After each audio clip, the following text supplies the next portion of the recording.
A detração ou a popular fofoca é o tema deste livro aqui do professor Leandro Carnal. É sobre isso que ele vai conversar agora com a gente. Ao falar mal de alguém, imediatamente eu começo a estabelecer o fato que eu e você, ao falarmos de uma terceira pessoa, estamos estabelecendo uma aliança. Nós não somos aquela terceira pessoa. Isso cria a nossa identidade. Isso cria uma relação de amizade.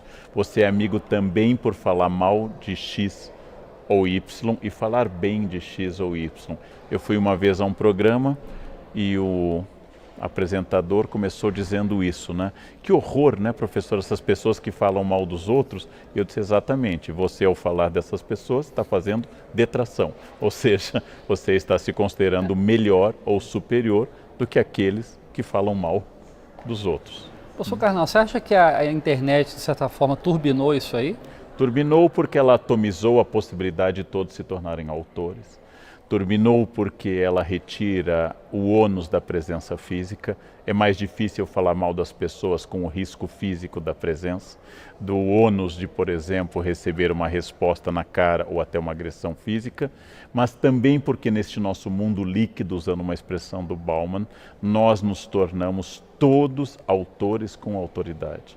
Por exemplo, no momento que eu abro uma conta no Facebook, automaticamente eu ganho um diploma de jurista especializado em Constituição, apto a emitir opinião sobre impeachment abalizada ao lado dos maiores constitucionalistas do Brasil, porque eu tenho conta no Face. No momento que eu tenho o acesso à internet, eu posso emitir opiniões sobre medicina, educação e história. E se alguém me disser que está errado, eu digo, é sua opinião. Há poucos dias eu emiti uma opinião sobre o abandono que o Reino Unido está fazendo da União Europeia. Um menino de 14 anos me respondeu, você está completamente equivocado. E eu pensei, a mãe dele era virgem e eu já publicava livros sobre o tema. E ele diz que eu estou equivocado. É claro que eu posso estar equivocado. E idade não é um argumento, senão os argumentos da Rainha Elizabeth seriam superiores aos da média dos ingleses.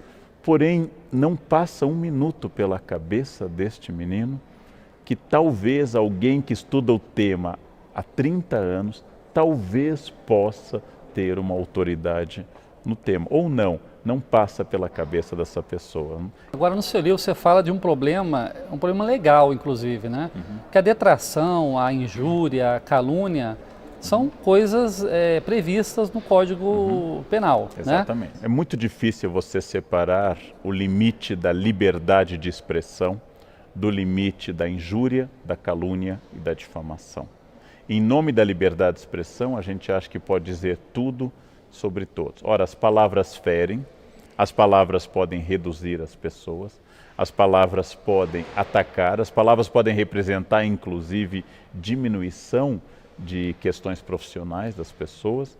Logo, como eu dou o exemplo no livro, no caso da escola, que foi caluniada, sendo escola acusada, base, né? um caso clássico em jornalismo, caluniada a partir da fantasia de uma criança e a partir do depoimento de outras pessoas, essa escola foi destruída, as pessoas foram destruídas, era absolutamente sem nenhum sentido aquilo que está sendo dito. Por isso, liberdade de expressão é garantida pela lei e é um dos grandes privilégios da nossa vida. Porém, saber que as palavras ferem e destroem é fundamental na responsabilidade da imprensa e de todo cidadão que fala em público ou que publica ou que comenta. Este cuidado nós temos que ter. Professor Carnal, falando um pouco da área da história, que é a sua área, né?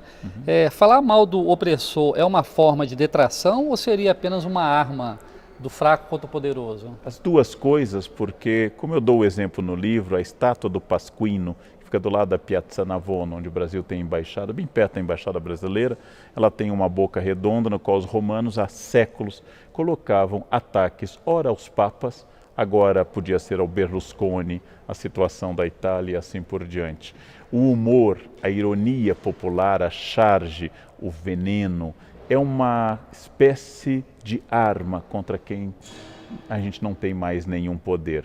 Professor, o debate político de hoje é um poço de maledicências, né? O senhor acompanha isso muito bem. Sempre foi assim ou a gente está vivendo um momento excepcionalmente ruim? Sempre foi assim. No século XIX, quando Dom João VI chegou, o príncipe ainda regente, não, Dom João VI, e colocou nas portas da Casas PR, Príncipe Real, os cariocas leram como Ponha-se na Rua. A detração política tem uma função. O problema, se ela é apenas o ataque, e o problema maior é dar mais atenção à vida pessoal do candidato do que às suas propostas. O candidato ser ou não ser casado, o candidato ser ou não ser um homem fiel, o candidato ser ou não ser hétero é absolutamente irrelevante em relação às propostas dele para a economia, para a diplomacia, para os blocos econômicos e Agora, assim esse é um por modelo diante. bem norte-americano que a gente segue. Na Europa isso não acontece, né, A professor? Europa menos interesse na vida pessoal. Nos Estados Unidos, a cultura da democracia midiática tornou a vida pessoal mais importante.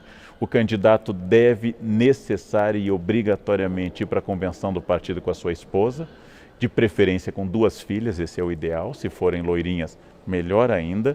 E ele deve agradecer a Deus, logo em seguida a companheira que o acompanha há décadas, que é a sua esposa, beijá-la, não de forma erótica, mas de forma apaixonada, e passar a mão na cabeça das filhas. Ele deve dizer que família é tudo, então ele é livre para dizer suas ideias políticas. É quase que a carteira apresentada para ele poder ingressar na política.